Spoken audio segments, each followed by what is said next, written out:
No mother dreams of watching her only son get married from beside the garbage bins. But there I was, in my carefully chosen navy dress and grandmother's pearls, sitting at a wobbly table near the kitchen exit, perfectly positioned between two industrial dumpsters. "More water, ma'am?" The young waitress, Lily, according to her name tag, gave me a sympathetic glance as she refilled my glass. Her eyes darted to the elegant reception hall visible through the glass doors, then back to my isolated table with its mismatched tablecloth and single setting. "Thank you, dear." I took a sip, grateful for her kindness. The envelope containing the house deed and car title felt heavy in my purse. For months, I'd been planning this surprise, Kevin and Vanessa's dream home in Oak Ridge Gardens, plus a new SUV to replace their struggling sedan. The fruits of my hard-won settlement, after 35 years at Bellamy Textiles, where my fingers had bled on fabrics I could never afford. Through the glass doors, I could see my son laughing with his new in-laws. Kevin looked handsome in his tuxedo, so different from the skinny boy I'd raised alone after Frank died. Vanessa was radiant in her designer gown, the diamond earrings her parents gifted her catching the light. The Martinez family might own just a mid-sized furniture store, but they'd spent lavishly on this wedding, determined to impress. I hadn't seen Kevin since the ceremony. He'd kissed my cheek quickly before being whisked away for photos, promising to find me at the reception. When I'd arrived at the hall, I'd searched for my name card among the elegantly arranged tables, finding nothing. That's when Vanessa had appeared, picture perfect in white lace. "April, there you are."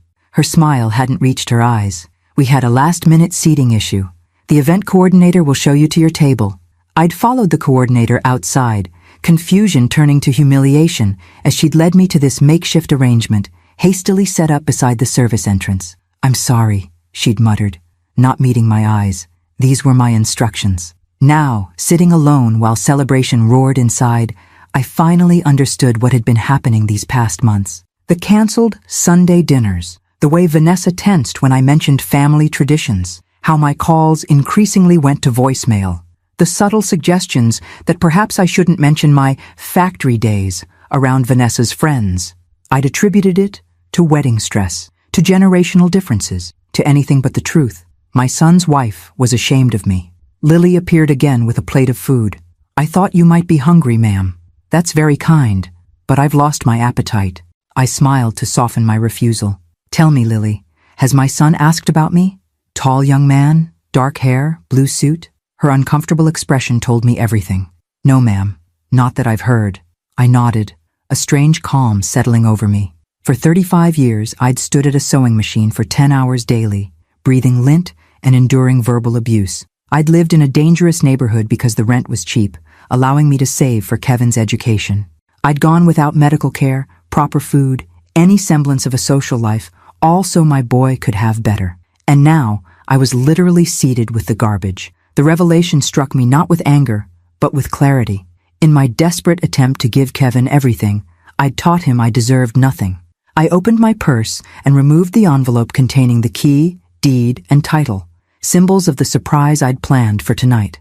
The 3-bedroom house in the upscale neighborhood Vanessa constantly talked about, the luxury SUV she'd pointed out in magazines, my entire settlement, transformed into their dream lifestyle. For a moment, I held the envelope, feeling its weight. Then I slipped it back into my purse and stood.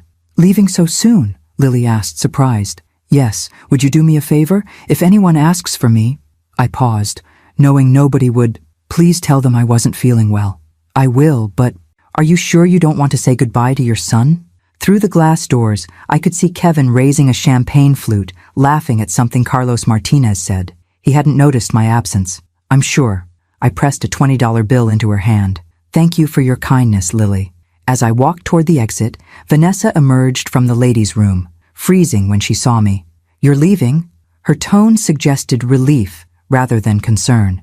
"Yes, congratulations again, Vanessa." I kept my voice steady, maintaining the dignity this woman had tried to strip from me. She glanced around nervously. "Is everything okay? You seem upset." The perfect opportunity to create a scene, to demand explanations, to embarrass her as she'd embarrassed me. Instead, I simply met her gaze. "Everything is perfectly clear now." Something in my tone made her shift uncomfortably. "Kevin will be disappointed he missed saying goodbye." "Will he?" I smiled sadly. I doubt he's noticed I'm gone. Without waiting for her response, I turned and walked out into the warm evening air. The bus stop was 3 blocks away. As I walked, my pace quickened with each step, as though I were leaving behind more than just a wedding reception. On the bus ride home, I removed the envelope again, running my fingers over the papers inside. The house deed bearing Kevin and Vanessa's names. The car title ready for transfer. My retirement, my security, my future, all wrapped neatly in cream-colored paper. I'd planned to present it during the reception, imagining their surprise and joy. Now I imagined something different, their shock when they realized what they'd lost through their cruelty. But as my stop approached, a new thought emerged. Perhaps losing these gifts wasn't a punishment for them, but a salvation for me. For the first time in decades, I considered a radical idea. What if I used this money for myself? What would April Russo's life look like if she finally came first? As I stepped off the bus, I felt lighter than I had in years, despite the ache in my heart. Tomorrow would bring hard decisions. Tonight, I had already made the first one. I would never sit beside anyone's garbage again. 3 sharp knocks jolted me awake. Morning sunlight filtered through my thin curtains as the pounding continued, accompanied by my son's voice. "Mom? Are you in there? Mom?" I glanced at the clock. 7:38 a.m. I'd fallen asleep, still wearing my navy dress, the envelope with the house deed on my nightstand. The wedding had ended less than 12 hours ago. Smoothing my hair, I opened the door to find Kevin disheveled in yesterday's dress shirt and slacks. Behind him stood Vanessa, still in her wedding dress, mascara streaked down her face. "Jesus, Mom, we've been calling all night." Kevin pushed past me into my small apartment. "Why did you leave? Why aren't you answering your phone?" I closed the door quietly. "My phone's battery died. I'm sorry you were worried." Vanessa remained near the door, eyes darting around my modest living room with its second-hand furniture and water stains on the ceiling, a stark contrast to her parents' comfortable home. "The waitress said you weren't feeling well," Kevin continued. "Are you sick? Should we take you to the hospital?" "I'm not sick, Kevin." I moved to the kitchenette. "Would either of you like coffee?" "Coffee? Mom, we just spent our wedding night driving around looking for you. You disappeared without saying goodbye, without answering calls. I was seated by the dumpsters," I interrupted, my voice calm as I measured coffee grounds. Outside, away from everyone. The silence that followed was deafening. Kevin's expression shifted from concern to confusion. "What are you talking about? You were supposed to be at table 7 with my friends from college." "Well, I wasn't." I turned on the coffee maker. "I was at a card table by the service entrance, between 2 garbage bins." Kevin turned to Vanessa, whose face had gone pale. "There was a mix-up with the seating," she offered weakly. "We had last-minute RSVPs and please don't lie to my face in my own home." I surprised myself with my firmness. "Not after what happened." Kevin looked between us, realization dawning. "Vanessa, did you put my mother at a table outside by the garbage?" Her silence was answer enough. Jesus Christ. He ran his hands through his hair. "Why would you do that?" Tears sprang to Vanessa's eyes. "It wasn't like that. We needed space for my dad's business partners. They're important for our future. I just thought that I wouldn't mind." I finished for her. "That I'm used to being treated like something disposable?" "No, you just decided I didn't count," I said, using her exact words from the reception. Kevin looked stricken. "She actually said that to you?" I nodded, pouring coffee into mugs, despite knowing no one would drink it. The familiar action gave me something to do with my hands. "Mom, I had no idea. I swear I thought you were inside with everyone else. I believe you." And I did. Kevin wasn't cruel, just oblivious and conflict avoidant. "But you didn't look for me until it was time to leave, did you?" His silence confirmed my suspicion. "Why didn't you make a scene?" Vanessa asked suddenly. "Why just leave?" I studied her tear-stained face, beautiful even in distress. "Would you have preferred that? A showdown by the dumpsters?"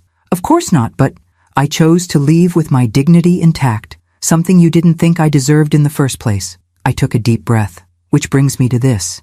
I retrieved the envelope from my bedroom and placed it on the coffee table. "What's that?" Kevin asked. "Open it." With hesitant fingers, he removed the contents. The deed to the house in Oak Ridge Gardens, the title to the BMW X5, photos of both, and a card I'd written expressing my love and pride. Understanding dawned on his face. "Mom?" Vanessa snatched the papers, her eyes widening as she scanned the address. This is in Oak Ridge, the new development with the walking trails and community pool? Yes, 3 bedrooms, 2.5 baths, granite countertops, hardwood floors, everything you've been talking about for the past year. And this car? Her voice caught as she stared at the photo of the white SUV parked in the house's driveway. This is exactly what I wanted. I know. I listen when you talk. Kevin looked up, his face pale. This must have cost your entire settlement. Most of it, I confirmed. I was going to surprise you both last night at the reception. The silence that followed was thick with understanding. These weren't just papers. They were keys to the life Vanessa had been desperately chasing. The life she'd deemed me too embarrassing to be part of. We can still make this work, Vanessa said finally, clutching the papers. It was a misunderstanding. We're family. No, I kept my voice gentle but firm. These papers are still in my name. Nothing has been transferred yet. What are you saying? Kevin asked, though his expression told me he already knew. I'm saying I won't be giving you this house or this car. Vanessa's face crumpled. Because of one mistake? One stupid seating chart? It wasn't the seating chart, Vanessa. It was the intent behind it. And it wasn't one mistake. It was months of small cruelties building to that moment. I turned to my son. Kevin, when was the last time you stood up for me when Vanessa made a dismissive comment? When she changed plans to exclude me? When she suggested I not mention my factory days to her friends? He had no answer. I worked 35 years at Bellamy's. I stood 10 hours a day at that sewing machine so you could go to college, so you wouldn't have to struggle like I did.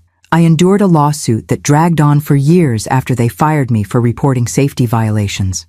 And when I finally won, my first thought wasn't a vacation or secure retirement. It was giving you two a dream home. I reclaimed the papers gently but firmly from Vanessa's hands. But I realize now that would be a mistake. Not because I don't love you, but because I do. You need to build your own life together, on your own terms, and I need to finally live mine. So that's it? Tears streamed down Vanessa's face, but they seemed more for the lost house than our relationship. You're punishing us forever? This isn't punishment. It's a boundary, and possibly the healthiest thing I've done in decades. Kevin stood, shoulders slumped. We should go. Come on, Vanessa. At the door, he turned back. I'm sorry, Mom. I really am. I know, sweetheart. Despite everything, I meant it. I still love you. That hasn't changed. After they left, I sat in my quiet apartment, clutching the envelope of possibilities. For the first time in my adult life, I asked myself a revolutionary question. What does April want? The days after the wedding blurred together in a parade of phone calls, unexpected visits, and increasingly desperate attempts to change my mind. Kevin came alone first, bringing my favorite lemon tarts and wearing the earnest expression that had gotten him out of trouble since childhood. I've talked to Vanessa, he said, sitting awkwardly on my worn sofa. She's truly sorry, Mom. She was stressed about the wedding, trying to impress her parents' friends. And that justified putting me by the garbage? I set his untouched coffee on the side table. He winced. Of course not. It was horrible, unforgivable. Yet here you are, asking me to forgive it. Not just forgive, understand. He leaned forward. We've put down a deposit on an apartment, but it's tiny and in a bad neighborhood, with both our student loans. So this is about the house, not reconciliation. His silence told me everything. 2 days later, Vanessa arrived with her mother, Teresa Martinez. They brought an orchid in a ceramic pot and practiced apologies. April, we're truly mortified by this misunderstanding, Teresa said, perched on my sofa like she feared catching something. Vanessa has always been high-strung during stressful situations. The wedding was overwhelming for everyone. It wasn't a misunderstanding, I corrected gently. Vanessa made a deliberate choice. Vanessa dabbed at dry eyes with a tissue. I've apologized, April. I don't know what more you want from me. What I wanted was sincerity, but I didn't say that. The kids are just starting out, Teresa continued. This house would give them such a foundation. In time, I'm sure any hurt feelings... This isn't about hurt feelings, I interrupted. It's about respect. Of course we respect you, Vanessa insisted, but her eyes kept drifting to the envelope visible on my bookshelf. After they left, I opened my laptop and searched cruise vacations for solo travelers, something I'd never dared to do before. The most creative attempt came a week later when Carlos Martinez arrived with his pastor in tow. They spoke of Christian forgiveness, family unity, and the biblical mandate to honor marriage. The irony of lecturing me on family values while defending my exclusion wasn't lost on me. The young couple needs support in their early years, Pastor Reynolds explained kindly. Your gift could be the foundation of a multi-generational blessing. I'll still help Kevin when he truly needs it, I assured them, but a luxury house in Oak Ridge Gardens isn't a need. Carlos leaned forward, businessman to the core. Perhaps a compromise? The house but not the car? Or vice versa? I simply shook my head. That evening, as I removed my mother's pearls from their worn velvet box, the phone rang. It was Gloria, my closest friend from Bellamy's, and the only person who'd stood by me throughout the grueling lawsuit. How are you holding up? Her voice was warm, familiar. We'd spent thousands of hours side by side at our machines, whispering conversations beneath the factory noise. I'm wavering, I admitted. Kevin called again today. He sounded so defeated. And Vanessa? She sent flowers with a card calling me the mother she never had. Her actual mother is very much alive and visited me 2 days ago. Gloria's laugh was rich and knowing. Classic manipulation. Remember how Supervisor Morris would compliment your speed right before cutting your piece rate? I smiled at the memory. We'd seen through such tactics even then. April, I need to ask you something, Gloria continued, serious now. What were you planning to live on after giving them the house and car? I have a small pension, Social Security when I turned 62. I would have managed. In that apartment? With the mold and the gunshots at night? I had no answer. The truth was, I hadn't thought about it. Decades of putting Kevin first had become so automatic that my own needs barely registered. You know what I did with my settlement? Gloria asked. I bought myself that little house near my daughter. Not for her, for me. I got the knee replacements I've needed for 10 years. And next month, I'm taking my grandkids to Disney World. That sounds wonderful. It is. And you know what else? My daughter respects me more now that I'm not constantly sacrificing everything. The grandkids see a grandmother who values herself. It's healthier for everyone. After we hung up, I sat at my small kitchen table and spread out the house photos, car brochure, and a notepad. On a whim, I began listing all the things I'd ever wanted to do, but never had. See the ocean from a cruise ship, visit the Grand Canyon, learn to swim properly, take a photography class, own a reliable car, live somewhere without bars on the windows, simple dreams, modest compared to a house in Oak Ridge Gardens. Yet they seemed impossibly indulgent for a woman who'd bought her clothes at thrift stores so her son could have new ones. The next morning, I called a real estate agent. I'd like to sell a property, I told the surprised woman when she learned I hadn't yet taken possession. And I'm also looking to buy something for myself. 2 days later, Lisa Yang showed me a small, 2-bedroom condo in Riverside Park, a safe, pleasant neighborhood with tree-lined streets and a community garden. It's within your budget, with enough left over for investments and that cruise you mentioned, she explained, opening curtains to reveal a small balcony. The association fees include all exterior maintenance, and there's a security system. I walked through the sunny rooms, trying to imagine myself living there. No water stains, no sounds of arguments through paper-thin walls, no need to avoid certain streets after dark. What do you think? Lisa asked. It's lovely, but... I hesitated. But what? It feels selfish. My son and his wife are living in a cramped apartment, while I'd have a guest bedroom and balcony. Lisa gave me a measured look. May I speak frankly, Ms. Russo? I nodded. You worked 35 years in difficult conditions. You raised a son alone. You fought a corporate giant and won. When exactly do you get to enjoy the fruits of your labor? Her question hung in the air as I ran my fingers over the smooth countertop, admiring the way sunlight played across the hardwood floors. I'll take it, I said finally, a strange lightness spreading through my chest. I'll take it for me. That evening, Kevin called again. Before he could launch into his latest appeal, I shared my news. I've bought a condo, Kevin, and I'm taking a cruise in September. The silence that followed spoke volumes. So it's really final, he said eventually. You're actually selling the Oak Ridge house. I'm selling a house I never moved into. There's a difference. After we hung up, I looked around my shabby apartment, at the water-stained ceiling, the second-hand furniture, the barred windows, and felt something unexpected. Anticipation. In 2 weeks, this would no longer be my home. For the first time in decades, I was moving forward, not just surviving. My new condo keys felt foreign in my hand, heavier than my old apartment keys, with unfamiliar ridges against my fingers. I stood in the empty living room, surrounded by boxes and the few pieces of furniture I'd kept. Sunlight streamed through uncovered windows, casting long rectangles across the hardwood floors. "Where do you want the dining table, Ms. Russo?" The mover waited patiently, holding one end of my small oak table, the only quality piece I'd owned before the settlement, purchased at a garage sale when Kevin started high school. "By the window, please." I gestured to the space overlooking the community garden. As the movers worked, I wandered through my new home, still disbelieving. The kitchen with its modest but new appliances, the bathroom with a tub I could actually soak in, the master bedroom with a ceiling fan gently circulating the spring air. No water stains, no cracked plaster, no sounds of arguments or music thumping through thin walls. My phone buzzed. Gloria was FaceTiming me. "Let me see it," she demanded, her face filling the screen. "Give me the tour." I flipped the camera and walked her through each room, her excited commentary making me see the space through new eyes. "That kitchen, those counters, and look at all that closet space. It's not exactly a mansion," I laughed. "It's perfect. It's yours. That's what matters." Her voice softened. "I'm so proud of you, April." After the movers left, I sat on my new sofa, also new, my first brand new furniture purchase ever, and opened my laptop. The cruise was booked for September, but that was still months away. I scrolled through a community college website, lingering on their continuing education courses. "Digital photography for beginners," I read aloud. The class met twice weekly in the evenings.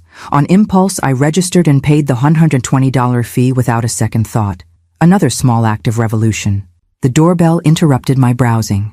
Through the peephole, another novelty, security I'd never had, I saw Vanessa standing alone, looking uncharacteristically subdued in jeans and a simple blouse. I hesitated before opening the door. "Hi, April." Her eyes widened slightly as she took in the condo.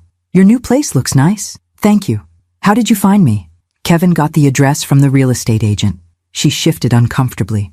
"Can I come in?" I stepped aside, watching as she surveyed my new home. Her expression was difficult to read, something between surprise and disappointment. "So this is where you're living now?" She walked to the window overlooking the garden. "It's cozy. It suits me." I remained standing, making no offer of refreshments. "What brings you here, Vanessa?" She turned, clutching her purse strap. "I wanted to see you, to clear the air." "I see. The Oak Ridge house sold already," she said abruptly. "The agent told Kevin yesterday." "Yes, the market is strong right now. We drove by it last night." Her voice caught slightly. "The master bathroom has a jacuzzi tub. And that kitchen island," she shook her head. "It was everything I wanted." I waited, sensing there was more. "I keep thinking about that day," she continued. "If I hadn't put you at that table, if I'd just—" She stopped, seeming to gather herself. "I've never made a mistake that cost me so much." There it was, the heart of her visit. Not reconciliation, but regret over the material loss. "Is that why you're here? Because of what you lost?" Her eyes snapped to mine, a flash of the real Vanessa visible before her practiced smile returned. "I'm here because you're family, because Kevin misses you. And yes, I regret what happened, but not just because of the house." "Then why?" She hesitated, seeming to weigh her words. "Because I misjudged you. I thought you were simple, just an old factory worker who wouldn't notice or care where she sat." Her cheeks flushed. I was wrong. Her honesty, however unflattering, surprised me.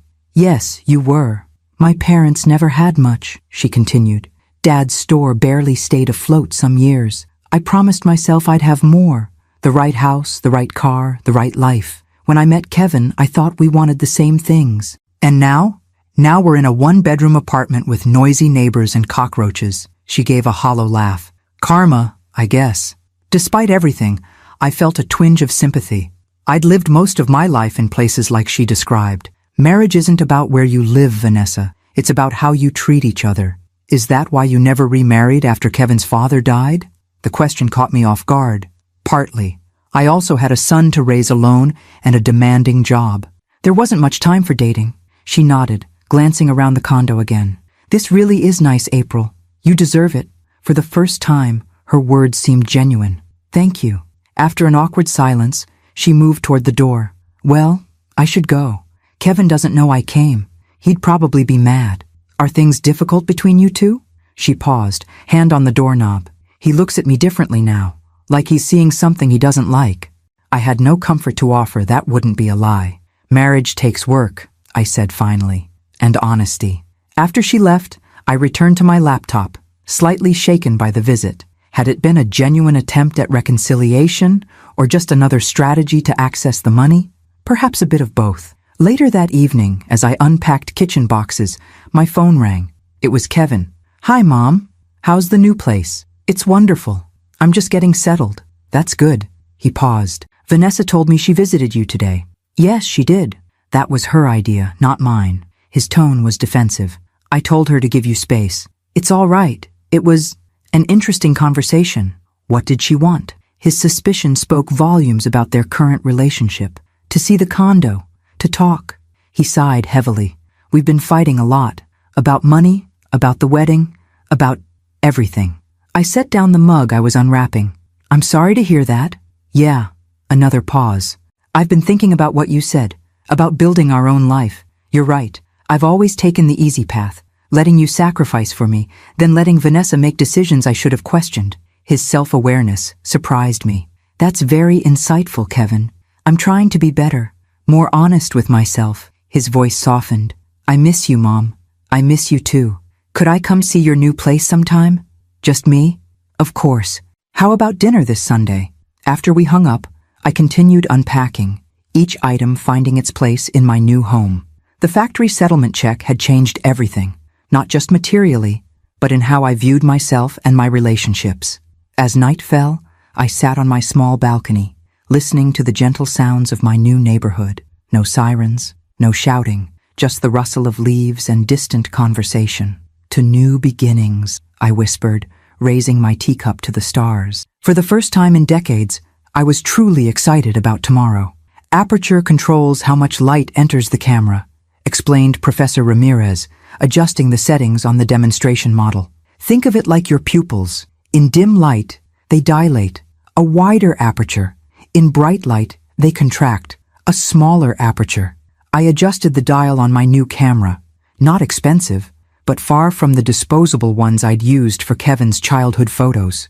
Around me, 12 other students peered at their own cameras with various expressions of concentration and confusion.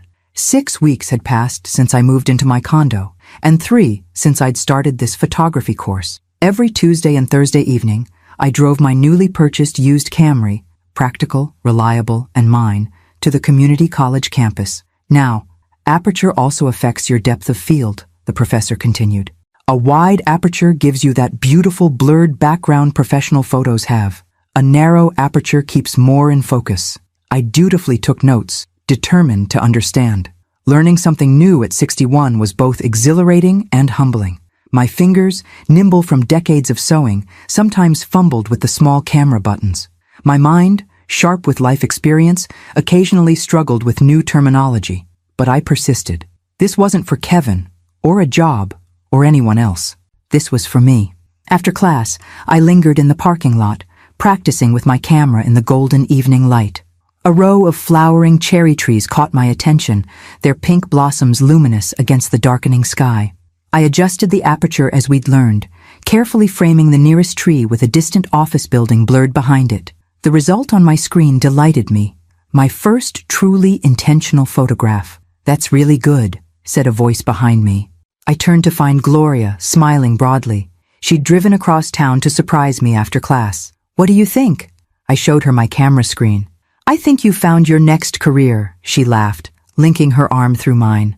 Come on, I'm taking you to dinner to celebrate your new artistic life. Over Thai food at a nearby restaurant.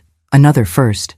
I'd never had Thai before. Gloria updated me on her Disney World plans. The grandkids are beside themselves, she said, showing me photos of custom t-shirts she'd ordered for the trip. My daughter keeps saying I'm spoiling them, but that's what grandmothers are supposed to do, right? Absolutely. I smiled, thinking of how different our retirements looked from what we'd imagined during those grueling factory days. Have you heard from Kevin lately? She asked, expertly wielding chopsticks while I still struggled with mine. He came for dinner last Sunday. It was nice. Just the two of us, like old times. And the princess? I gave her a reproachful look. Vanessa is trying, I think. In her way. Gloria's skepticism was clear. And have they asked for money yet? Not directly. I set down my fork. Kevin mentioned they're struggling with the rent and asked if I had any budgeting tips. I think it was his way of feeling out the situation. And what did you say? I suggested he look for better paying teaching positions and offered to help with his resume. I smiled slightly. Not what he was hoping for, but what he actually needed. Gloria nodded approvingly. You're learning. On my drive home, Gloria's words echoed in my mind. I was learning, not just photography, but how to center myself in my own life. The shift was subtle, but profound. My phone chimed as I walked into my condo. A text from Kevin. Got called for an interview at Westlake Academy. Thanks for helping with my resume. Could lead to a big salary increase. I smiled, typing back, That's wonderful. When's the interview? His response came quickly. Next Tuesday at 2. Nervous but excited. I sent an encouraging reply, then set my phone down and unpacked my camera. As I reviewed the evening's photos, I felt a quiet pride. They weren't perfect, but they were mine. Images I'd created through my own vision and growing skill. The next morning, I woke early and drove to Riverside Park with my camera. The morning light transformed the familiar landscape, revealing details I'd never noticed before. An elderly couple walking hand in hand, a heron standing motionless in the shallows, dew glistening on spider webs. I lost myself in the viewfinder, adjusting settings, experimenting with angles. 3 hours passed before I realized how hungry and tired I'd become. As I packed up my equipment, my phone rang. Mom? Kevin sounded agitated. I need a favor. My old self would have immediately said yes, regardless of what followed. Instead, I asked, what kind of favor? My car broke down. Timing belt snapped. The mechanic says it'll cost $100 to fix, which we don't have. I know things have been complicated, but I need to get to this interview. I considered my response carefully. When do you need the car back? That's the thing. They said it would take a week to get the parts. The interview is Tuesday. I can drive you to the interview, I offered, and help with a portion of the repair costs if you can cover the rest. The silence that followed told me this wasn't the response he'd expected. Thanks, he said finally. That would help, but we're pretty maxed out right now. Vanessa's car needs work too, and the rent just increased. The old familiar guilt stirred. Kevin, I know. We need to stand on our own. But Mom, we're drowning here. Just a small loan until I get this new job? I promise we'll pay you back. I closed my eyes, feeling the weight of decades of saying yes pressing against my new resolve. Let me think about it, okay? In the meantime, I'll definitely drive you to the interview. After we hung up, I sat on a park bench, watching children play on a nearby playground. Their mothers chatted nearby, young women with their lives ahead of them, making their own choices and mistakes. Had I robbed Kevin of important lessons by always making things too easy? Had my constant sacrifices taught him to expect rescue rather than develop resilience? That evening, I spread my finances on the kitchen table.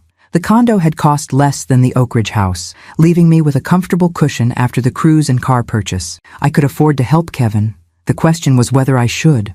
I picked up a framed photo from my end table. Kevin at his college graduation, beaming with the confidence of youth. I'd worked double shifts for years to make that moment possible. What's the right answer? I asked the empty room. The next day I called my bank and arranged a transfer to Kevin's account, enough to cover half the car repair, but not the full amount. Then I texted him, check your account. This is a one-time help. I know you'll handle the rest. His grateful response came immediately, followed by another text. Vanessa and I have been talking. We're making changes, cutting expenses. Thank you for believing in me. Whether those changes would last remained to be seen. But for now, I'd found a middle path, helping without sacrificing myself completely. That night, I registered for an intermediate photography course starting after my cruise. The future stretched before me, suddenly full of possibilities that had nothing to do with factory work or financial struggle. For the first time in my life, I was focused on my own image, developing it carefully, one frame at a time. And you're sure you have everything? Gloria stood in my living room, hands on hips, surveying the suitcase open on my sofa. Passport? Medication? Seasickness pills? Yes to all 3, I laughed, folding my new sundress, purchased specifically for formal night on the ship. You're worse than I was when Kevin left for college. Someone has to fuss over you for a change. She picked up my camera. Taking this beauty along? Of course. Professor Ramirez gave me a special assignment, documenting the journey from a beginner's perspective. 2 months had passed since my conversation with Kevin about his car. The promised changes had materialized in small but meaningful ways. He'd secured the teaching position at Westlake Academy with a substantial salary increase. Vanessa had taken on additional clients at her real estate agency. They'd moved to a slightly better apartment, still modest, but without the cockroach problem. Our relationship remained cautiously cordial. Sunday dinners had become a semi-regular occurrence, sometimes with Vanessa, sometimes just Kevin. The subject of money arose less frequently, though I occasionally caught Vanessa eyeing my condo with that calculating look I'd come to recognize. "You've gone quiet," Gloria observed, breaking into my thoughts. "Worried about the trip?" "Not worried, just reflecting." I zipped the suitcase. 6 months ago, I was planning to give everything away. Now I'm packing for a Caribbean cruise. Life is strange. Life is what you make it, she corrected, helping me carry the luggage to the door. And you're finally making it yours. The next morning dawned bright and clear. Perfect travel weather. I took one last look around my condo, double-checking windows and appliances. On the refrigerator, I'd posted a printout of my itinerary. 7 days in the Caribbean, visiting Jamaica, Grand Cayman, and Cozumel. My taxi arrived precisely on time. The driver, a cheerful young man named Marcus, loaded my luggage while chatting about cruise ships. "First time sailing?" he asked, pulling into traffic. "First time doing anything like this," I admitted. "I've never even seen the ocean." His eyes widened in the rearview mirror. "Never? Oh, you're in for something special." During the hour-long drive to the port, I gazed out the window, watching the landscape change from city to suburbs to coastal highway. When we finally crested a hill and the vast expanse of water appeared, I gasped involuntarily. "There it is," Marcus said, smiling at my reaction. "Pretty amazing, right?" Words failed me. The vastness, the endless blue meeting the horizon. Pictures hadn't prepared me for this. At the port, I joined the boarding queue, surrounded by excited travelers. Some were clearly experienced cruisers, navigating the process with practiced ease. Others, like me, clutched their documents with nervous anticipation. "First cruise?" asked an elderly woman behind me, noting my wide-eyed expression. "Is it that obvious?" She laughed warmly. "We all had a first time. I'm Margaret, by the way. This is my 12th cruise, but I still get butterflies." "April," I replied, grateful for the friendly face. "Any advice for a complete novice?" "Explore every inch of the ship, try something new every day, and pack motion sickness medication just in case." As the line inched forward, Margaret shared stories of previous voyages. By the time we reached the check-in counter, I felt considerably calmer. The boarding process passed in a blur of security checks and welcome speeches. When I finally stepped into my stateroom, a modest interior cabin I'd chosen to save money, I set down my bags and perched on the edge of the bed, momentarily overwhelmed. I was really doing this, alone, at 61. My phone chimed with a text from Kevin. "Bon voyage, Mom. Take lots of pictures." I smiled, typing back, "Will do. Love you." After unpacking, I ventured out to explore the ship. The scale was dizzying. Multiple restaurants, pools, theaters, and lounges spread across 14 decks. Everywhere, people laughed and chatted, drinks in hand despite the early hour. I found myself on the top deck as the ship's horn sounded our departure. Clutching the railing, I watched the shoreline slowly recede, a mixture of excitement and trepidation fluttering in my chest. "First solo cruise?" A voice beside me interrupted my thoughts. I turned to find a tall, silver-haired man in his 60s, his weathered face creased in a friendly smile. "First cruise ever, actually," I replied. "Is it that obvious? You have that look of wonder." He extended his hand. "Robert Collins, retired high school principal from Michigan. April Russo, retired factory worker from Ohio." We shook hands, his grip firm and warm. "Factory worker, huh? What kind of factory?" "Textiles. I was a seamstress at Bellamy's for 35 years. His eyebrows rose. "Bellamy's. Weren't they in the news a few years back? Big lawsuit over working conditions?" "Yes," I said, surprised he remembered. "I was part of that lawsuit, actually." "Good for you." His approval seemed genuine. Standing up to corporate giants takes courage. As the coastline disappeared into the distance, Robert and I fell into easy conversation. He was a widower of 5 years, traveling regularly since retirement. I shared edited highlights of my own story, the factory years, raising Kevin alone, my recent life changes. "So this cruise is a first step in your new life," he summarized. "A symbolic journey." I hadn't thought of it that way, but yes, I suppose it is. The ship's movement beneath us changed as we entered open water, a gentle rolling that took some adjustment. "Care to join me for dinner?" Robert asked as the announcement for first seating chimed over the speakers. "They'll put us at a table with other solo travelers, but it's nice to know at least one friendly face." I hesitated briefly. This wasn't part of my careful planning. I'd expected to dine alone with a book for company. But something about Robert's straightforward manner put me at ease. "I'd like that," I decided. "Thank you." Dinner exceeded every expectation. Our table included Margaret from the boarding line, a retired nurse named Daniel, and sisters Judith and Eleanor celebrating their 70th birthdays. The conversation flowed as easily as the wine, covering travel stories, grandchildren, and retirement adventures. When I mentioned my photography class, Robert's interest piqued. "I'm something of an amateur photographer myself. Perhaps we could explore some of the ports together. I know the best spots for photos in Grand Cayman." The offer hung in the air, weighted with possibility. This wasn't just about photography, and we both knew it. "I'd like that," I said finally. Later, standing on my stateroom balcony, Margaret had insisted on upgrading me. "You can't see the ocean from an interior cabin." I watched moonlight ripple across endless waves. My phone had no signal this far from shore, a strange but liberating disconnection. For the first time in decades, no one could reach me with their needs or emergencies. I was truly, completely on my own, surrounded by nothing but possibilities. The realization wasn't frightening as I'd expected. Instead, it felt like drawing a deep breath after years of shallow ones. I took out my camera, attempting to capture the moonlight on water. The image on the screen couldn't convey the vastness, the feeling of standing at the edge of something infinite. But that was okay. Some experiences weren't meant to be captured, only lived. "Hold still," Robert instructed, adjusting my stance slightly. "Now frame the ruins against the sky, just like that." I squinted through my viewfinder at the ancient Mayan structure rising from the Cozumel landscape. The Caribbean sun beat down mercilessly, but I barely noticed, absorbed in capturing the perfect shot. "How's this?" I showed him the image on my camera screen. "Beautiful composition," he nodded approvingly.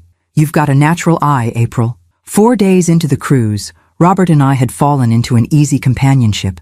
In Jamaica, he'd guided me to a secluded waterfall away from the tourist crowds. In Grand Cayman, we'd snorkeled in crystal waters, another first for me, accomplished with much nervous laughter. Now in Cozumel, we explored Mayan ruins together, our cameras documenting every discovery.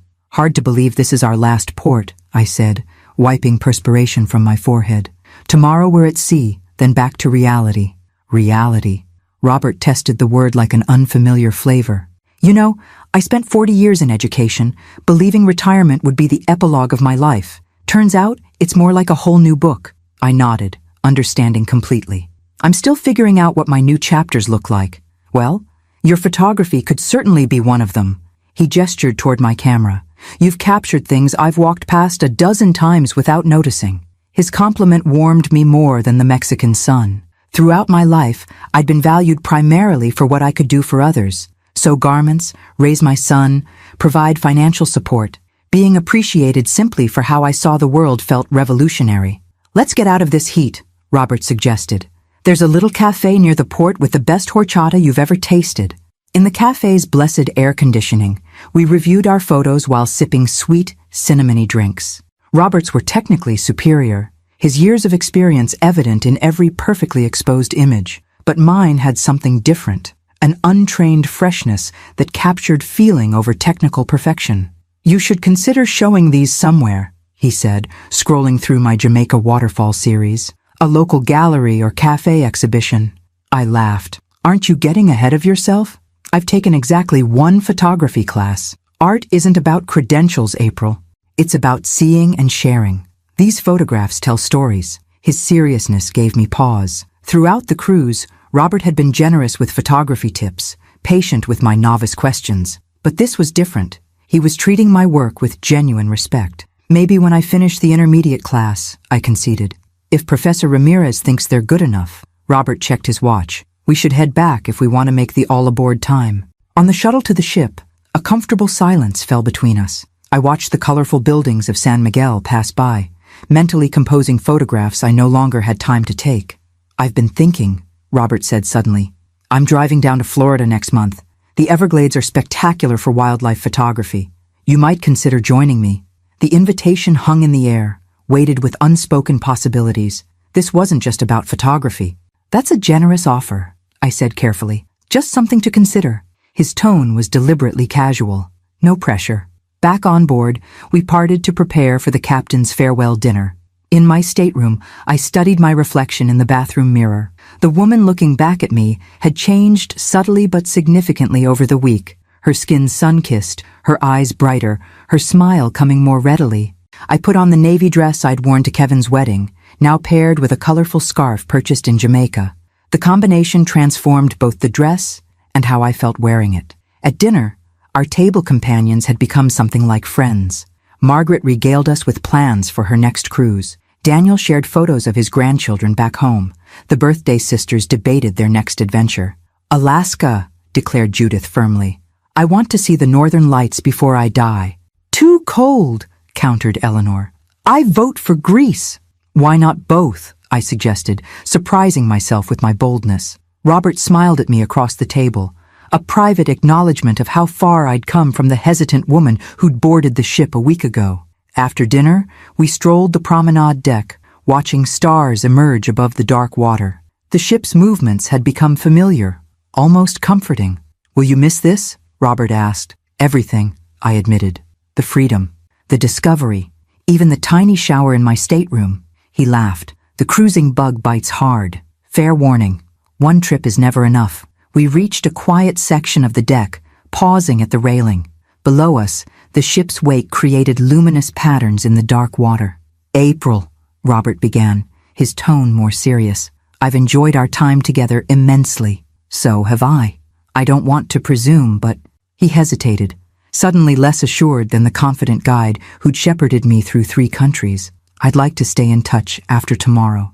The request was modest, carefully phrased to give me every opportunity to decline gracefully. I'd like that too, I said simply. Relief softened his features. Good. That's good. The ship's horn sounded, marking the hour.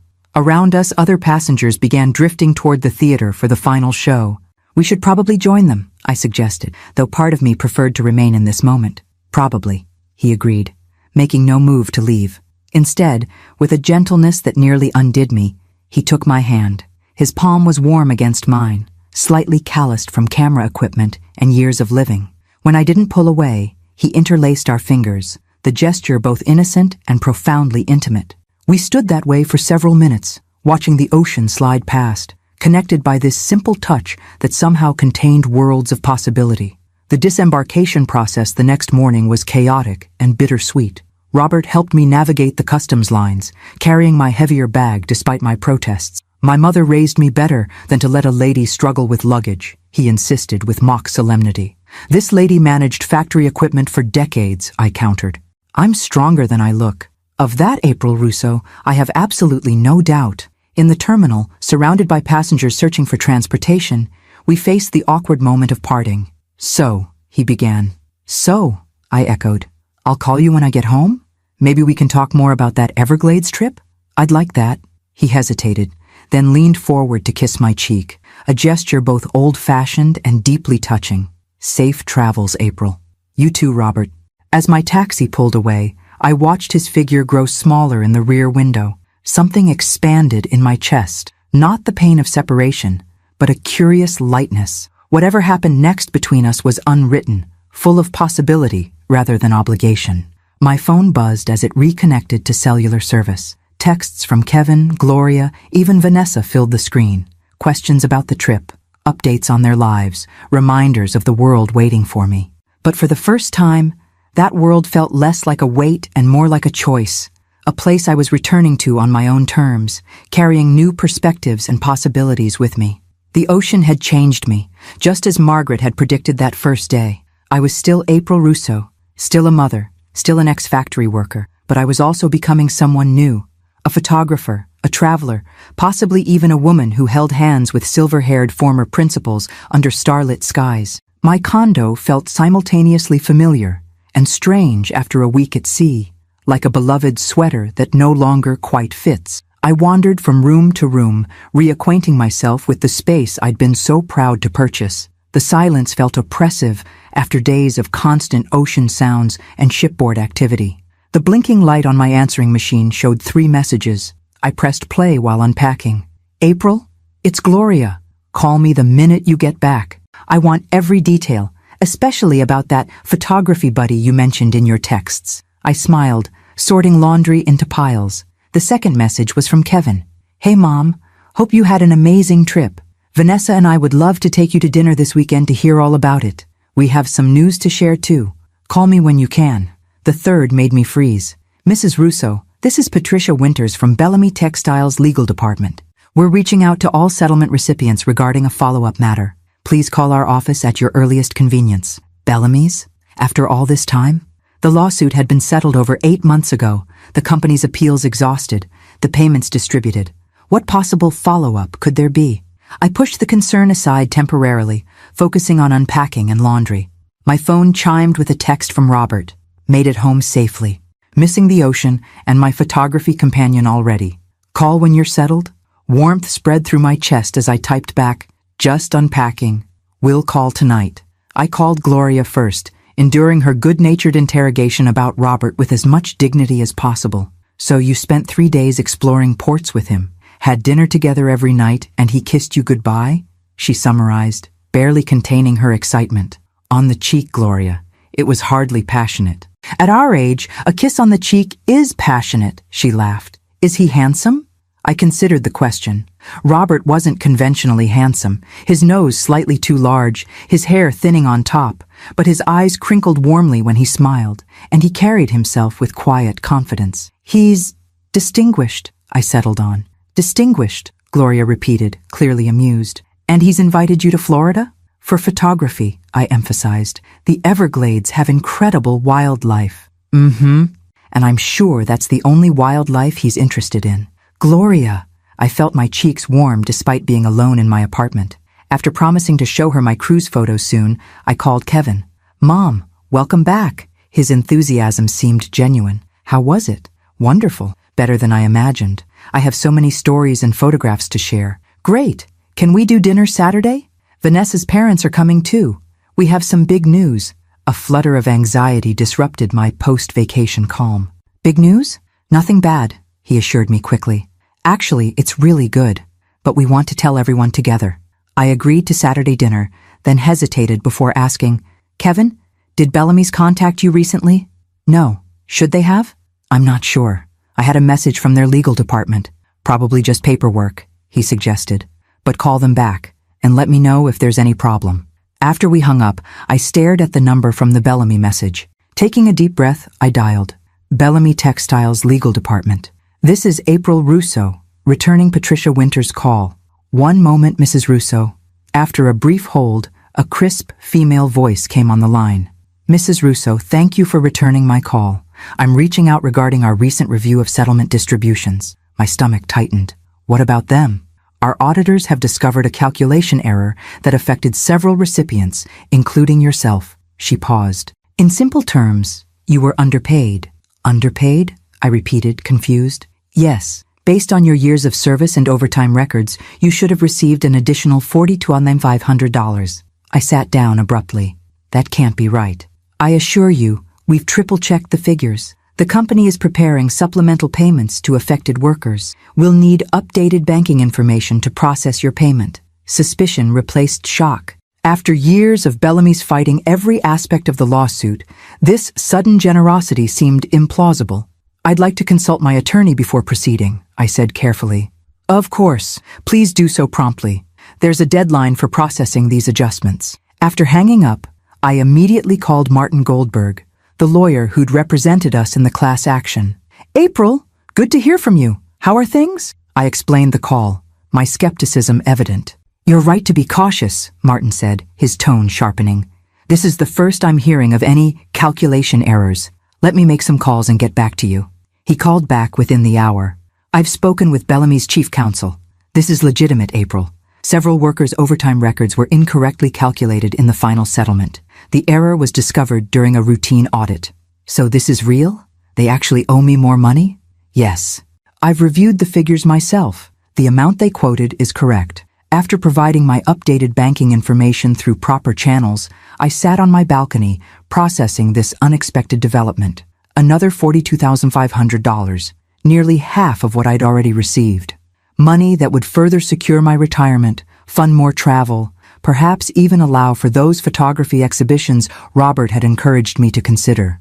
The following day, I returned to my photography class, sharing carefully selected cruise photos with Professor Ramirez. These show real growth, April, he said, studying my images of Jamaican waterfalls and Mayan ruins. You've developed a distinctive style, very human, very immediate. Thank you. I had a good teacher during the trip. He raised an eyebrow, but didn't press for details. The intermediate class will build on these skills. Have you considered where you want to go with your photography? The question caught me off guard. Go with it? Some students want to develop professional skills. Others pursue artistic expression. Some just want a fulfilling hobby. What's your goal? I'd never considered photography in terms of goals. It had simply been something new, something mine. I'm not sure, I admitted. I just know I want to keep learning, keep seeing the world this way. He nodded approvingly. The best answer. Stay open to possibilities. Possibilities. The word followed me throughout the week as I readjusted to life on land. Robert called nightly, our conversations evolving from cruise memories to deeper exchanges about our lives, hopes, and experiences. The Everglades trip remained an open invitation, neither pressed nor withdrawn. Saturday arrived quickly. I met Kevin, Vanessa, and her parents at an upscale restaurant downtown, the kind I'd never have entered before the settlement. You look different, Mom, Kevin observed as I sat down. More relaxed. Cruising agrees with me. I smiled. The ocean puts everything in perspective. Carlos Martinez studied me with new interest. Vanessa mentioned you took a Caribbean cruise. Teresa and I did the same route last year. April went alone, Vanessa added, a hint of her old condescension surfacing. Very brave. Not completely alone, I corrected mildly. I made some wonderful friends on board. Kevin squeezed my hand. I want to hear everything. But first, Vanessa and I have news. They exchanged glances. Then Vanessa extended her left hand, revealing a new diamond band alongside her engagement ring. We're pregnant, she announced. Due in February. Teresa gasped with delight while Carlos beamed proudly. A grandchild, I whispered, genuine joy welling up. Oh, Kevin, we wanted you to be the first to know, my son said, his eyes shining. Well, the first 4. As congratulations flowed around the table, I watched Vanessa's face, radiant with excitement, but also something new, vulnerability. Impending motherhood had already begun changing her, just as it had changed me decades ago. This calls for a toast, Carlos declared, signaling for champagne. As glasses were raised, I realized with sudden clarity that life had shifted once again. I was about to become a grandmother, another identity, another relationship, another adventure. And for the first time, I felt genuinely ready for whatever came next. What about this one? I held up a mint green onesie with tiny embroidered sailboats. Kevin laughed. Mom, they already have more clothes than they can possibly use. I can't help it. I added the onesie to my already overflowing shopping basket. It's a grandmother's prerogative. 3 months had passed since the pregnancy announcement. Vanessa was showing now, a small but distinct bump that she cradled protectively during our increasingly frequent family dinners. The additional settlement money had arrived as promised, further securing my future and allowing these small indulgences for my future grandchild. Do you think they'll like the nursery furniture? I asked as we walked through the baby boutique. I'd purchased a crib, changing table, and rocker for them last week. Quality pieces, but not extravagant. Mom, they love it. You know they do. Kevin guided me toward the exit before I could find more to buy. But you need to slow down. The baby won't arrive for another 4 months. Outside, the October sunshine created a perfect autumn day. We strolled toward the coffee shop where we'd agreed to meet Vanessa after her doctor's appointment. I can't believe how much has changed in a year, Kevin mused. Last October, you were still at that awful apartment. I was teaching at Ridgemont, and Vanessa and I were planning a wedding. And now here we are, I agreed. You at Westlake Academy, me in my condo, and a baby on the way. Plus your cruise adventures, photography classes, and mysterious phone calls with a certain Robert. He gave me a teasing smile. Mom, are you dating? I felt my cheeks warm. We're friends who share an interest in photography. Friends who talk every night and are planning a trip to Florida together. How did you... Gloria may have mentioned it when I ran into her at the grocery store. I made a mental note to have a word with my too informative friend. Robert and I are taking things very slowly. At our age, there's no rush. Well, I think it's great. Kevin's sincerity caught me off guard. You deserve someone who appreciates you. We reached the coffee shop where Vanessa was already waiting, a folder of ultrasound images on the table before her. It's a boy, she announced before we'd even sat down. Look! She pushed the ultrasound images toward us. I examined them carefully, pretending I could make out more than vague shadows. A grandson, I whispered, unexpected emotion tightening my throat. We were thinking of naming him Thomas, Kevin said quietly. After Dad. Tears sprang to my eyes. Your father would have loved that. Vanessa reached across the table to take my hand, a gesture so unexpected I nearly pulled back in surprise. We have something else to discuss, she said, exchanging glances with Kevin. About living arrangements. I tensed automatically, expecting another financial appeal. Our apartment lease is ending in December, Kevin explained. With the baby coming, we've been looking at houses, but even with my salary increase, you need help with a down payment, I concluded, mentally calculating what I could reasonably offer. Actually, no. Vanessa straightened. We've been saving aggressively. The issue is location. We want to be closer to you, Mom, Kevin continued.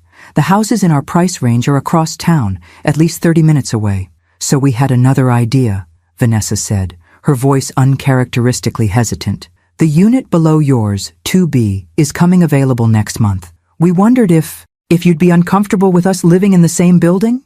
I blinked, processing this unexpected request. You want to live in my building? Only if you're completely comfortable with it, Kevin hurried to add. We don't want to intrude on your independence. But it would let you be close to your grandson, Vanessa said softly.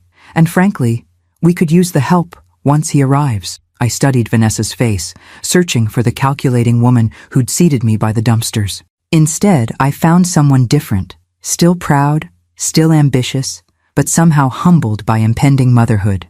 I think that would be wonderful, I said finally, for all of us. The relief on their faces was palpable. The condo isn't as spacious as the Oak Ridge house would have been, Vanessa acknowledged with surprising candor, but it's well maintained, in a safe neighborhood, and she smiled slightly. The neighbors are excellent. Later that evening, as I sorted through my latest batch of photographs, Robert called. You sound happy, he observed after I recounted the day's events. I am. It's strange. A year ago, I would have seen them wanting to move close by as another way to use me. Now it feels like reconnection. People change, Robert said thoughtfully. You most dramatically of all. Me? How so? The woman I met on that cruise, hesitant, just beginning to claim her own life. She's evolved into someone who sets boundaries, pursues passions, and makes decisions based on her own needs, not just others. His perception startled me. I hadn't thought of it that way. Speaking of pursuits, he continued, I've finalized plans for the Everglades trip. 2 weeks in November, staying at a small lodge that caters to photographers. If you're still interested, my calendar already showed the dates blocked off. A leap of faith I'd made weeks ago. I'm definitely still interested. Excellent. His smile was audible through the phone. And April? I've been meaning to ask. After Florida, would you consider meeting my daughter and her family? They live in Atlanta. We could stop there on our way back north. The question hung in the air, weighted with significance. Meeting family was a step beyond friendship, beyond photography companionship. I'd like that very much, I said softly. After we hung up, I returned to my photographs. The latest series captured autumn in Riverside Park, golden leaves, children playing, elderly couples on benches. I'd begun submitting select images to local exhibits, even selling a few prints at the community art fair. Professor Ramirez had encouraged me to develop a portfolio website, something I was exploring with both excitement and trepidation. Your perspective is unique, he'd insisted. You see beauty in ordinary moments others miss. My phone chimed with a text from Gloria. Dinner tomorrow? Need to hear about Everglades plans and grandbaby news. I smiled, typing back a quick confirmation. My once empty social calendar now required actual management, photography classes, exhibits, dinners with Gloria, Sunday family meals, volunteer shifts at the community garden, and soon a trip to Florida with Robert. The following morning, I woke early and drove to Riverside Park with my camera. The rising sun painted the autumn landscape in golden light, creating the perfect conditions for photography. As I adjusted my settings, capturing the interplay of light and shadow, a young woman approached, watching curiously. "Those are beautiful," she commented, gesturing toward my camera screen. "The way you caught the light? Thank you." I smiled, unexpectedly pleased by the compliment. "I've been wanting to try photography," she continued hesitantly, "but I wouldn't know where to begin." I remembered standing on the ship's deck that first day, overwhelmed by the vastness of the ocean, uncertain of my footing on the shifting deck. "Community college," I said decisively. "They have excellent beginner classes. That's where I started. Just last year." Her eyebrows rose. "Really? You seem so confident." "I'm still learning," I admitted. "But that's the joy of it. There's always something new to discover, no matter when you begin." She thanked me and continued her morning jog. I watched her go, struck by the symmetry of the moment, how quickly we move from student to guide, from seeker to sharer. Turning back to the landscape before me, I raised my camera once more, focusing not on what was lost or left behind, but on what waited to be discovered. Each photograph, each day, each choice was another step on this unexpected journey, one that had begun beside wedding reception dumpsters and now stretched toward horizons I was only beginning to imagine. "You're sure you packed enough insect repellent?" Kevin hovered near my suitcase, concern etching his features. "The Everglades are notorious for mosquitoes. I have 3 different kinds, plus long-sleeved shirts and pants." I folded the last of my photography gear into its padded case. "I'll be fine, Kevin. This isn't my first trip, remember?" I know. He ran a hand through his hair, a gesture so like his father's it made my heart catch. "It's just, 2 weeks is a long time." I paused my packing to look at him properly. At 31, my son still carried traces of the boy I'd raised alone. The serious eyes, the slightly lopsided smile. But responsibility had matured his features, and impending fatherhood had added a new gravity. "You'll be fine too," I assured him.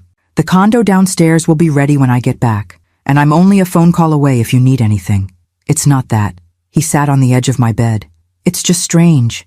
You going on adventures while I'm settling down, like we've switched roles." The observation startled me with its accuracy. For decades, I'd been the stable center of Kevin's universe while he explored and grew. Now he was establishing roots while I discovered wings. "Life has seasons," I said finally. "Mine was about stability and sacrifice for a very long time. Now it's about exploration. Yours will cycle through different phases too." He nodded thoughtfully. "Vanessa and I have been talking a lot about what kind of parents we want to be. About balance." "That's good." "She admitted something yesterday." He hesitated. "She said she used to resent how close we were, you and me, that she felt like she was competing with you." I thought of the wedding, the table by the dumpsters, the calculated cruelty. That explains some things. "She was wrong in how she handled it," Kevin said quickly. "She knows that now. But I think I contributed to the problem by never establishing proper boundaries. I leaned on you too much, expected too much." His self-awareness moved me deeply. "We all did the best we could with what we knew at the time. The baby is making us rethink everything." He smiled slightly. "We want Thomas to have you in his life, fully, completely. But we also need to stand on our own feet as parents." "That sounds healthy for everyone." I zipped my suitcase closed. "And that's exactly why this trip is good timing. You two need space to prepare for parenthood. And I need, well, something that's just mine." Kevin helped carry my luggage to the door, where a taxi waited to take me to the airport. Robert would meet me in Miami for the drive to our Everglades lodge. "Have an amazing time, Mom." Kevin hugged me tightly. "Take lots of pictures of those alligators, from a safe distance." "I will. And you take care of Vanessa and my grandson. Always." As the taxi pulled away, I watched Kevin standing in my doorway, waving. For a fleeting moment, I saw him at 5 years old, waving goodbye on his first day of kindergarten, trying so hard to be brave. Now we were both being brave in new ways. The flight to Miami passed quickly, my mind occupied with anticipation rather than anxiety. When I spotted Robert waiting at the arrival gate, his familiar figure brought an unexpected flutter of happiness. "April." He enfolded me in a warm embrace. "You look wonderful." "So do you." And he did, tanned and relaxed in casual clothes, his silver hair catching the Florida sunlight streaming through airport windows. During the drive to the Everglades Lodge, we caught up on the weeks since our last phone call. I shared news of the pregnancy and Kevin and Vanessa's plans to move into my building. Robert updated me on his daughter's family and recent photography projects. "I've been thinking about your portfolio website," he said as we turned onto the narrow road leading to the lodge. "I have a friend who designs them professionally. She'd be happy to help set it up." "That's generous, but I'm not sure my work is ready for that level of exposure." "It absolutely is." His conviction was unwavering.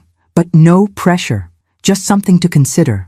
The lodge exceeded my expectations, a collection of rustic but comfortable cabins surrounding a main building, all nestled on the edge of the vast Everglades ecosystem. Our accommodations were separate but adjacent cabins, an arrangement that felt appropriately respectful of our still-evolving relationship. "Rest up," Robert advised as we parted for the evening. "Tomorrow, we start before dawn to catch the morning light on the water." In my cabin, I unpacked methodically, arranging camera equipment for the early start. Through the screened windows came a symphony of unfamiliar sounds, chirping insects, calling frogs, the occasional splash of water. So different from my quiet condo, yet somehow soothing in its wild rhythms. The next 2 weeks unfolded in a pattern of early mornings and late evenings, chasing the best light for photography. Robert proved an excellent guide and companion, knowledgeable without being condescending, attentive without being overwhelming. We traveled by airboat through wetlands teeming with wildlife, waded carefully in shallow waters to photograph rare birds, spent hours in silent observation, waiting for the perfect moment when light and subject aligned. "There," Robert whispered one morning, pointing to where an alligator glided silently through mist-covered water. "Wait for it." I tracked the prehistoric creature through my telephoto lens, breath held, fingers steady on the shutter button.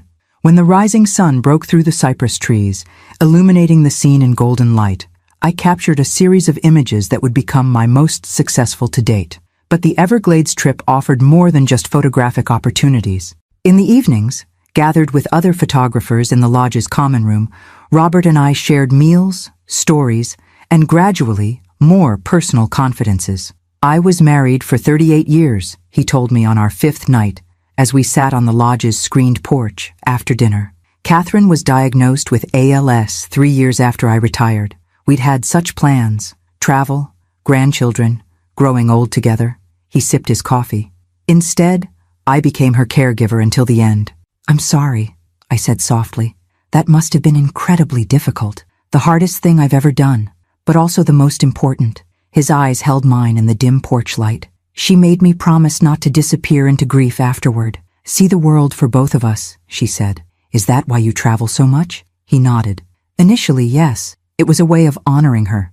But eventually, it became something I needed for myself." He studied me thoughtfully. "What about you? After your husband died?" "Different circumstances," I said. Frank's heart attack was sudden. No warning, no goodbye. Kevin was only 19. I had to keep functioning, keep working. No time to grieve properly. No time for anything except survival. I traced the rim of my coffee cup. Even after Kevin was grown, I just kept going in the same patterns. Work, save, sacrifice. Until the lawsuit settlement forced me to reconsider everything. "Forced you?" "In the best possible way." I smiled, remembering that pivotal moment after the wedding. It made me ask questions I'd been avoiding for decades.